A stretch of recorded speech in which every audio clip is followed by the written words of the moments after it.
అనంతపురం జిల్లా press reports అందరికీ మా కుటుంబం తరపున వందనాలు ధన్యవాదాలు తెలియజేసుకుంటున్నాం సార్. నా పేరు ఎన్జి నరసింహులు సార్. నేను అనంతపురం జిల్లా గార్లదిన్నె మండలము పాతకల్లూరు ప్రాథమిక పాఠశాల హెడ్ మాస్టర్గా పనిచేస్తున్నాను సార్. నేను 1995లో నేను ఉద్యోగంలో చేరినాను, ఓడిసి మండలము సీఎంపల్లి. తర్వాత 2011లో నాకు కూడేరు నుంచి కలగల నుంచి నాకు ప్రమోషన్ వచ్చింది. 2011లో చెట్టూరుకి వెళ్ళాను ప్రమోషన్ మీద. హెచ్జీ టీచర్ నుంచి పిఎస్హెచ్ఎంగా ప్రమోషన్ మీద వెళ్ళాను. ఆ ప్రమోషన్ మీద వెళ్ళేటప్పుడు నాకు 4 ఇంక్రిమెంట్ రావాల్సి ఉండేది. ఒకటి వార్షిక ఇంక్రిమెంటు, 12 ఇయర్స్ ఇంక్రిమెంటు, ప్రమోషన్కి 2 ఇంక్రిమెంట్లు, ఇలా 4 రావాల్సి ఉండేటివి. అప్పట్లో సంబంధిత డిడిఓ గారు చెట్టూరులో 4 రావాల్సిన ఇంక్రిమెంట్లకు బదులుగా 3 ఇంక్రిమెంట్లు మాత్రమే చేశారు.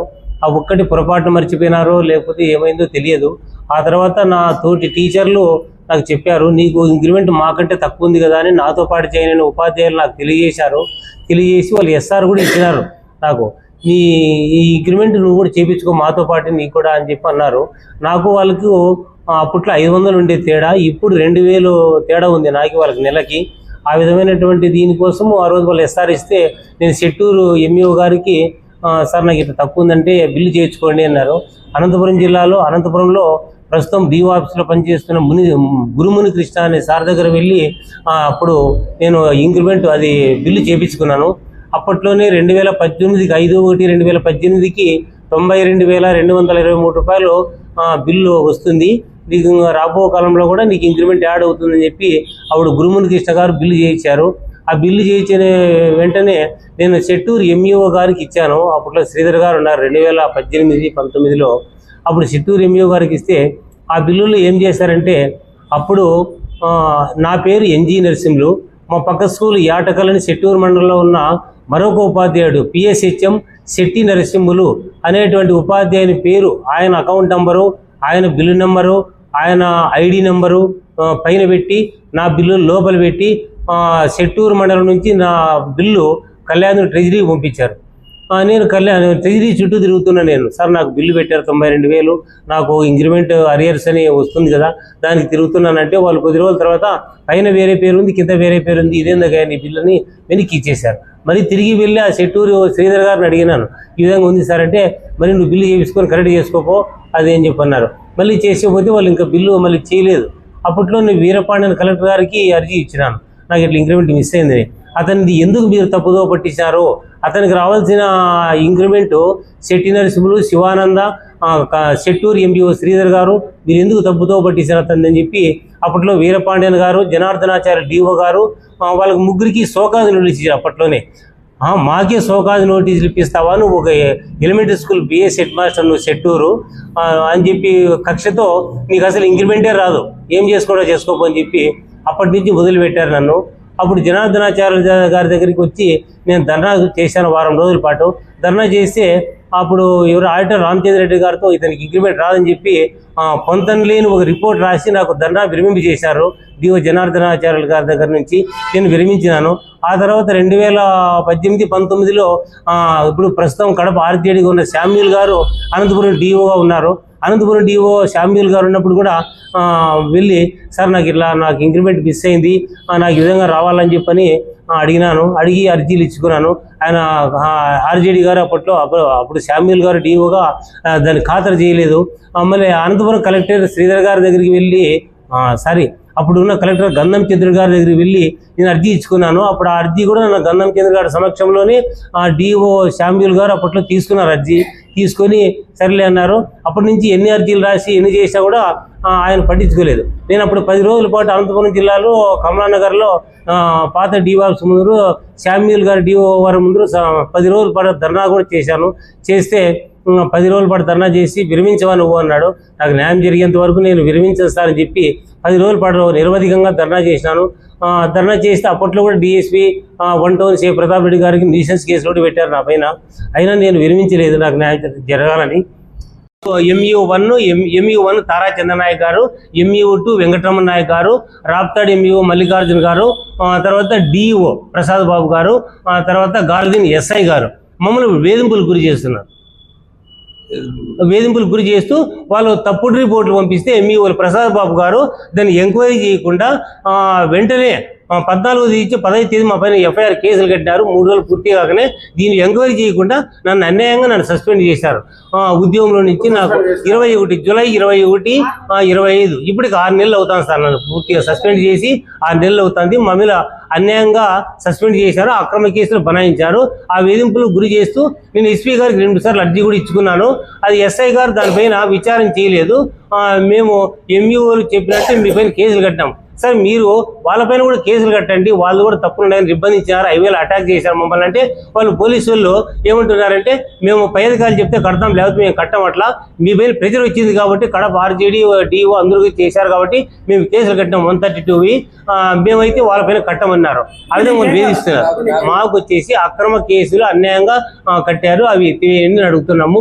అక్రమంగా అన్యాయంగా నన్ను సస్పెండ్ చేశారు. 6 నెలలు అయింది సస్పెండ్ చేసి. DO ప్రసాద్ బాబు గారు సస్పెండ్ చేశారు. వాళ్ళు తప్పుడు రిపోర్ట్లు, పొందలేని రిపోర్ట్లు తీసుకొని DO ప్రసాద్ బాబు గారు విచారణ చేయకుండా వాళ్ళు చేశారు. గాలిదిన్ SI గారు కూడా ఆ విచారణ చేయకుండా వాళ్ళు ఏం చెప్తే తప్పుడు కేసులు మా పైన కట్టారు, అవి నా పైన నా కొడుకు పైన అని మాకు న్యాయం చేయండి అని అడుగుతున్నాం సార్. అంతవరకే 2016లోనే నేను చంద్రబాబు నాయుడు గారితో అవార్డు కూడా తీసుకున్నాను. జాతీయ ఉత్తమోపాధ్యాయుడు, రాష్ట్ర ఉత్తమోపాధ్యాయ అవార్డు కూడా నేను తీసుకున్నాను సార్.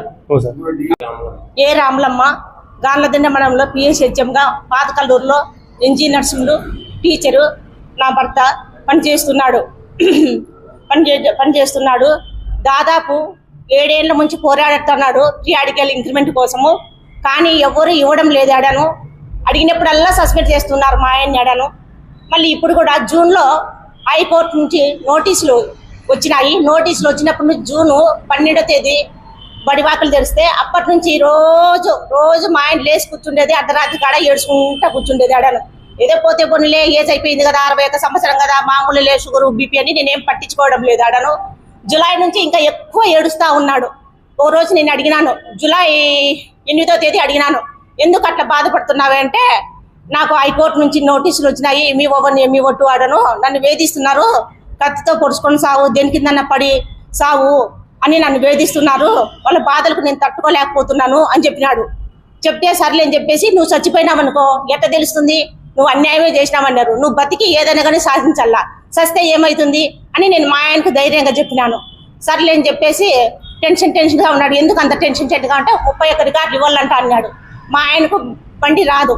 సర్లే అని చెప్పేసి మా పెద్ద పిల్లోడు 2 పిల్లలను పండేసుకొని ఉన్నాడు. పద్దన్యంగా అప్పటికి లేస్తానే నాయనకు పోయిరాపో స్కూల్ దగ్గరికి, బండి రాదు కదా, ఏదో రికార్డులు అప్పగించాలంట అని చెప్పినాడు. సర్లే అని చెప్తా అంటే మా ఆయనను నా కొడుకు పోతా అంటే MU1 MU2 గాలదిన్నెలో మధ్యలో టార్గెట్ చేసినారు. నీ కథ ఏమో చూస్తా మట్లా ఇట్లాంటి బెదిరిస్తే మా ఆయన ఉంటుకొని వద్దు పదరా స్కూల్లో మాట్లాడతాము, ఇట్లా మధ్యలో మాట్లాడకూడదు, వాళ్ళు చాలా కోపంగా ఉన్నారు, మళ్ళీ మనం లేదన్న ఒకటి చేస్తే ఎట్లా అని చెప్పినారు. అని చెప్తే మళ్ళీ అన్ని చెప్పేసి చూసి ఏదో నరసింహరావు వారు రౌడీని తోలుకొని వచ్చినారు చూడు అని అన్నారు. అంటానే మా అబ్బాయి ఆ బాధ తట్టుకోలేక కొడుకని తెలుసు మా ఆయన బండిలోనే చెప్పినాడు, నా కొడుకు నేను సార్ పోతున్నాము అని చెప్పినారు. అని చెప్తారు అయినా కూడా రెచ్చగొట్టినారు. మా కొడుకు పొరపాటు వల్ల సెల్లులు పగలగొట్టినాడు. ఆ పొరపాటు అయిపోయింది. సర్లే అని చెప్పేసి మళ్ళీ 2 గంటల సేపు మా ఆయనకు వయసు అయిపోయింది. 2 గంటల సేపు నా కొడుకును మా ఆయన్ను నిర్బంధించేసి గ్రామ ప్రజలంతా సార్ చాలా మంచోడు సార్, ఆ సార్ ఎడాను సిల్లులు కట్టిస్తారులేండి, ఎందుకు గలాటలు రగళ్ళు రాజ్యంద్రాలు అంతా ఐకమత్యంగా ఉండాలా, ఒకరు మగాలు ఒకరు చూసుకుంటే పని, మాకు 2 ఏళ్ళు అయింది పాతకల్లూరుకి వచ్చి ఎటువంటి ఇబ్బంది పెట్టడం లేదు, సార్ చాలా మంచి వ్యక్తి సార్, అట్లా వద్దులే సార్ అని చెప్పారు. పార్మాట్ కోసము నేను తీసుకెళ్తున్నాను అని చెప్పినాడు అని నడిపించుకొని పోయినారు మా కొడుకును మా ఆయన ఎడాను. పోతానే అని చెప్పేసి కేసు ఫైల్ చేసినారు సార్. కేసు ఫైల్ చేసినారు, మళ్ళీ వాళ్ళ మీద పెట్టలేదు కేసు. మేము 6 నెలల నుంచి అడుగుతున్నాం, సరే సార్ జరిగింది పొరపాటే జరిగింది, కేసు పెట్టినారు MU1 మా కేసు కూడా తీసుకోండి దయచేసి, మా కేసు కూడా తీసుకోండి సార్, ఉద్యోగం వచ్చే పిల్లోడు, మా ఆయనకు వయసు అయిపోయేది, ఏదన్నా ఓటు అయితే మేము చాలా కష్టం అయిపోతాం సార్, 15 నెలలే ఉంది ఇంకా రిటైర్మెంట్, దయచేసి ఎందుకు సార్ మనకు పొట్లాట్లు. నేను అక్కడ గాలదిన్న పోలీస్ స్టేషన్లో MU2 ఇద్దరిని మొరపెట్టుకున్నాను సార్, కాళ్ళు ఒకటే పట్టుకోలేదు.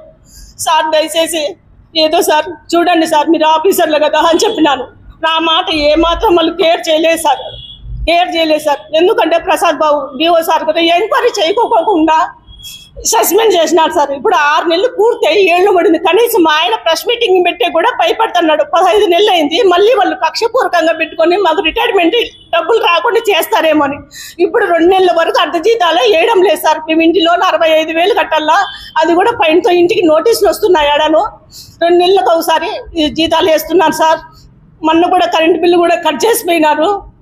ఎందుకంటే సంసారం తింటామో ఉంటామో తెలియదు సార్. సంసారం అనేది ఎవరు చెప్పరు, ఏ ఆడపిల్ల చెప్పరు సార్. దయచేసి మాకు ఎవరి మీద డిఓ మీద కానీ ఎంఈఓల మీద కానీ పై విద్యాశాఖ వారి మీద ఎవరి మీద మాకు ఎటువంటి కోపం లేదు సార్. ఈ ప్రభుత్వం అధికారుల మీద కానీ ఎవరి మీద మాకు కోపం లేదు సార్. ఆ కేసు మాకు కంప్లీట్ తీసుకొని ఏదైనా మావలసింటే మేము కోర్టులో మాట్లాడుకుంటాం సార్. మా కేసు తీసుకోలేదు సార్. పోలీస్ అధికారులు మా కేసు తీసుకోవాలా. డిఓ సార్ కూడా దయచేసి మాకు సస్పెండ్ ఎత్తేసి మా ఆయన డ్యూటీలోకి తీసుకోవాలని ప్రార్థిస్తున్నాను సార్. ఎవరు ఉండే ఎటువంటి ఉద్దేశాలు లేవు సార్. ఉత్తమ ఉపాధ్యాయుడు అవార్డు వచ్చింది, మళ్ళీ రాష్ట్ర అవార్డు కూడా వచ్చింది సార్. అడను అందుకు సార్ అడను వినియోగించుకుంటున్నాను సార్. నా వందనాలు. నా పేరు ప్రెస్ రిపోర్టర్స్కి నా వందనాలు. నా పేరు రెడ్డప్ప. నేను జ్యుడిషియల్ డిపార్ట్మెంట్లో రిటైర్డ్ అయినాను. మరి ఇతనికి చాలా అన్యాయం జరిగింది. ఎందుకంటే ఇతను స్టేట్ మా డిస్టిక్ అవార్డు ఉత్తమ అవార్డు తీసుకున్నాడు. మరి స్టేట్లో కూడా ఉత్తమ అవార్డు టీచర్గా తీసుకున్నాడు. ఇతను సమైక్యాంధ్ర ఉద్యమంలో మన స్టేట్ కోసము 45 దినాలు ఆడ ఢిల్లీలో జంతర్ మంతర్లో వీళ్ళ కుటుంబం సమేతంగా స్టేట్కి అన్యాయం జరిగిందని అక్కడ నిరాహార దీక్ష 1,50,000 ఖర్చుతో, సొంత ఖర్చుతో, ఎవరు చేయని పని ఇతను చేసి ఇతనికి ఒక ప్రపంచ సమైక్యత కుటుంబం అని ఒక ఉత్తమ అవార్డు కూడా ఇచ్చినారు. ఇతను నిజాయితీపరుడు. ఎందుకంటే టీచర్లలో ఇతను పిల్లలకు అన్యాయం చేసే మనిషి కూడా కాదు. ఇతను చాలా నిజాయితీగా ఇతనికి రావాల్సిన ఇంక్రిమెంట్ కోసం కొట్లాడతా అంటే మరి మన దేశంలో ఇట్లా అన్యాయస్తులకు న్యాయం ఉంటుంది. దీన్ని కాపాడేది ఒక ప్రెస్ రిపోర్టర్స్, ఒక దేవుడు అనేవాడు. ఎందుకంటే ప్రెస్ రిపోర్టర్స్ అనుకుంటే సాధించలేదంటూ ఉండదు. మరి ఎవరినైనా ఇబ్బంది పెట్టాలంటే ఎంత పెద్ద రాజకీయ నాయకుని కానీ, ఎంత పెద్ద లీడర్ని కానీ మీ ప్రెస్ రిపోర్టర్స్ అనుకుంటే చేయొచ్చు. ఇతన్ని నిజాయితీపరుడు, టీచరు, ఇతని కుటుంబం రోడ్లో ఉందని నేను మీకు అందరికీ విన్నవించుకుంటున్నాను. ఇతనికి తగిన న్యాయం చేస్తారని ప్రార్థిస్తున్నాను. అది కూడా ఇతను తన సేవలు చాలా సమైక్యాంధ్ర ఉద్యమంలో కూడా మరి కరోనా టైంలో కూడా ఇతను ఎన్నో సేవలు చేశాడు. హాస్పిటల్లో చిన్నగాయలు వంచి ఇతను సొంత లెక్కతో. కాబట్టి ఇతను అన్యాయస్తుడు కాదు. ఇతను రావాల్సిన ఇంక్రిమెంట్ ఎవరిది కాదు, మరి డిఓది కాదు, ఎంఈఓది కాదు, టీచర్లది కాదు. ఇతని రావాల్సిన ఇంక్రిమెంట్ కోసం కొట్లాడతా అంటే వాళ్ళకు జరిగే అన్యాయం ఏమి? ఇతను హైకోర్టు పోకూడదని, నిజాయితీ పోకూడదని చాలా వేధిస్తున్నారు. నేను దానికోసం నేను కూడా డిస్ట్రిక్ట్ కోర్టులో పనిచేసినాను. మరి నాకు కూడా ఎలాంటి నాకు సమస్యలు లేవు. మరి నేను కూడా అన్యాయస్తున్నేం కాదు. ఇతను న్యాయస్తుడని ఇతనంటే నేను ఒకనే వచ్చినాను. మొత్తం మన జిల్లాలో 15,000 మంది టీచర్లు ఉన్నారు. 36-50 సంఘాలు ఉన్నాయి. మరి ఎవరు ఇతనికి రారు. ఎందుకంటే ఇతను శాడిస్ట్ అంటారు. నిజాయితీగా కొట్టాడు ప్రతి ఒక్కడు శాడిస్ట్ అవుతాడు. ఇతని దగ్గర డబ్బు లేదు, హోదా లేదు, న్యాయం ఒకటి ఉంది. అందుకు ఇతని తరఫున నేను వచ్చినాను. మీ అందరికీ నా వందనాలు. ఇతనికి న్యాయం చేయాలని మీ అందరికీ ప్రార్థిస్తున్నాను.